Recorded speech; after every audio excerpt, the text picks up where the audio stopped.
जो भी महिलाएं हैं, दिव्यांग हैं या पति पत्नी हैं या कोई विशेष परिस्थिति है में उनको असहज महसूस कर रहे हैं तो वो अपना पोर्टल पर अपना पिटिशन्स अपलोड कर दें। और हम लोग को भी अगर नहीं पोर्टल पर दिक्कत होती है तो फिजिकल पिटिशन भी विभाग में दे दें। सितंबर माह के अंत तक हम लोग सारे निर्णय। बड़ी खुशखबरी सामने निकल कर आई है। जिस तरीके से शिक्षक लगातार ऐच्छिक हस्तांतरण की बात कर रहे थे, ट्रांसफ़र पोस्टिंग की बात कर रहे थे, उसको लेकर एक बड़ी खुशखबरी सामने निकल कर आई है। शिक्षा मंत्री सुनील कुमार ने कहा है कि जो भी महिलाएं हैं या पति पत्नी है, दिव्यांग है, वो या किसी परिस्थिति के कारण से अपना ट्रांसफ़र पोस्टिंग चाहते हैं तो वो पोर्टल पे जाके अपना पिटीशन सबमिट कर सकते हैं और सितंबर माह के अंत तक जो है सारा निर्णय ले लिया जाएगा। और बाकी अन्य विषयों को लेकर क्या कुछ कह रहे हैं शिक्षा मंत्री, पहले आप उनकी बयानों को सुनिए। आप सभी को नमस्कार। शिक्षा विभाग ने करीब वो जो पॉलिसी है जिसमें हम लोगों ने काफ़ी उदारता से इस बात का निर्णय लिया है कि जो भी महिलाएं हैं, दिव्यांग हैं या पति पत्नी हैं या कोई विशेष परिस्थिति है में उनको असहज महसूस कर रहे हैं तो वो अपना पोर्टल पर अपना पिटिशन्स अपलोड कर दें। और हम लोग को भी अगर नहीं पोर्टल पर दिक्कत होती है तो फिजिकल पिटिशन भी विभाग में दे दें। और करीब तैयारी हो गई है और हमें लगता है कि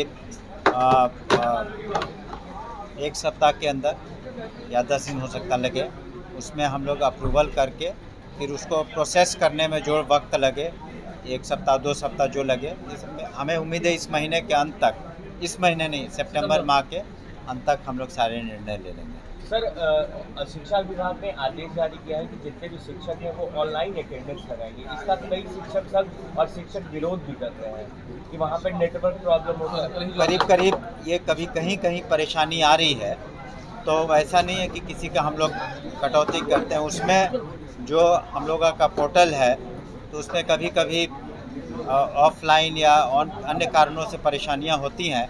लेकिन देखिए अब धीरे सभी को ये बात को समझना चाहिए कि टेक्नोलॉजी का हम लोग जितना अच्छा इस्तेमाल कर सकें ताकि पारदर्शिता आ सके और एक डिसिप्लिन के तहत पढ़ाई हो सके। तो इस वजह से हम लोग कर रहे हैं कि टेक्नोलॉजी में, लेकिन जब हम एक नए टेक्नोलॉजी की ओर बढ़ते हैं या नए सिस्टम को लाते हैं तो शुरू में कठिनाइयाँ होती हैं। जैसे जो हम लोग आधार सीडिंग कर रहे हैं तो पर्पस ये है कि हम लोग कहीं डुप्लीकेशन नहीं हो। प्राइवेट स्कूल में बच्चे हैं, सरकारी स्कूल में बच्चे हैं तो उसका डुप्लीकेशन नहीं हो, इसलिए हम आधार सीडिंग कर रहे हैं और सभी डाटा हम लोग का करेक्ट हो जाए। तो काफ़ी हद तक हम लोग उसमें सक्सीड कर गए हैं, लेकिन अभी भी 20% करीब काम बाकी है। तो टेक्नोलॉजी का अगर हम इस्तेमाल सही तरीके से करते हैं तो उसका फ़ायदा सभी को होगा, शिक्षा विभाग को होगा, शिक्षकों को होगा, स्टूडेंट्स को होगा, पेरेंट्स को होगा।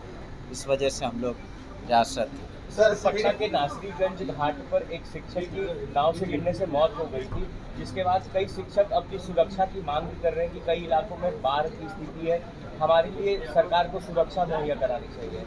देखिए, हम लोगों ने सभी जिलाधिकारी को निर्देशित किया है कि वो सक्षम भी हैं और अपने जहाँ जो वर्तमान में अगर कहीं बाढ़ की स्थिति है या पानी भर गया तो वो स्कूल बंद करने का निर्णय ले सकते हैं। आपने खुद भी देखा होगा कि पटना ज़िले में पटना के डिस्ट्रिक्ट मजिस्ट्रेट ने कुछ इलाके में स्कूल बंद कर दिए हैं।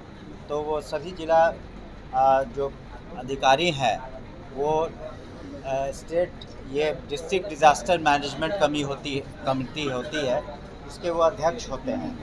तो वो सक्षम है एक्ट के तहत भी इस तरह का निर्णय ले सकते हैं। और हम लोगों ने सभी डीएम्स को भी ये निर्देशित किया है कि आवश्यकता अनुसार अपने डिस्ट्रिक्ट में जहां आवश्यकता पड़ेगी तो स्कूल को बंद कर देंगे। सर, एक सवाल ये है सर, जो विद्यालय के जो आपके रात्रि प्रहरी हैं उनका लंबे समय से मांग रहा है, उनका सर कुछ पेमेंट अटका हुआ है, 10 महीने से पेमेंट लगभग अटका हुआ है। वो कुछ कई विद्यालयों में इसका समाधान निकल गया, लेकिन कुछ विद्यालयों में बात सही है कि पेमेंट की समस्या है। आज भी कुछ लोग आए थे हमारे पास तो उसका हम लोग समाधान 1 सप्ताह के अंदर कर देंगे।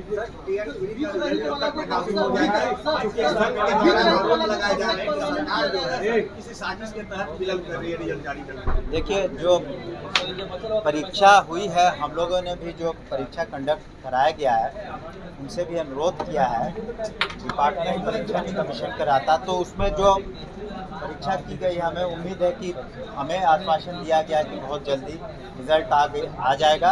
अब तक लिए आपने जो पूर्व में भी जो परीक्षाएं हुई हैं उसका भी आप उल्लेख कर सकते हैं कि उसमें कहीं भी किसी तरह की गड़बड़ी नहीं है और ना ही किसी तरह के आरोप लगे हैं।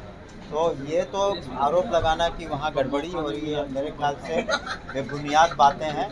और हम लोगों ने भी अनुरोध किया है कि जल्द से जल्द उसको प्रकाशन कर दें ताकि वो लोग आ सकें। तो आपने साफ तौर पर बिहार के शिक्षा मंत्री सुनील कुमार के बयानों को सुना। उन्होंने ट्रांसफ़र पोस्टिंग को लेकर उन्होंने एक बात कही। उन्होंने कहा कि सितंबर माह के अंत तक सारा निर्णय ले लिया जाएगा और पोर्टल पे जिसको भी ट्रांसफ़र पोस्टिंग करना है, पति पत्नी है या महिलाएं हैं या दिव्यांग है या किसी परिस्थिति के कारण से उनको ट्रांसफ़र पोस्टिंग कराना है, दूसरी जगह जाना है, तो वो पोर्टल पे पिटीशन सबमिट कर सकते हैं। और साफ तौर पर शिक्षा मंत्री कहते नज़र आ रहे हैं कि सितंबर के माह के अंत तक जो है ये सारा निर्णय ले लिया जाएगा। एक बड़ी खुशखबरी सामने निकल कर आई है। और वहीं ऑनलाइन जो अटेंडेंस जो होता है उसको लेकर जिस तरीके से सुरूर इलाके में नेटवर्क की स्थिति देखी गई, तो उसको लेकर उन्होंने साफ तौर पर कहा कि कुछ जगह पर है लेकिन उसको बेहतर कर लिया जाएगा। बाकी और अन्य क्या विषयों पर क्या कुछ कह रहे थे शिक्षा मंत्री, आपने साफ तौर पर सुना। आगे की अपडेट के लिए बने रहिए फर्स्ट ईयर झारखंड पर। मैं सिंह पटना। 26 वर्षों में 17,000 से अधिक डॉक्टर बना चुका बिहार एवं झारखंड के छात्रों एवं अभिभावकों के बीच सर्वाधिक विश्वसनीय एवं लोकप्रिय संस्थान गोल, नेशंस लीडिंग इंस्टीट्यूट। हमारा विश्वास गोल के साथ।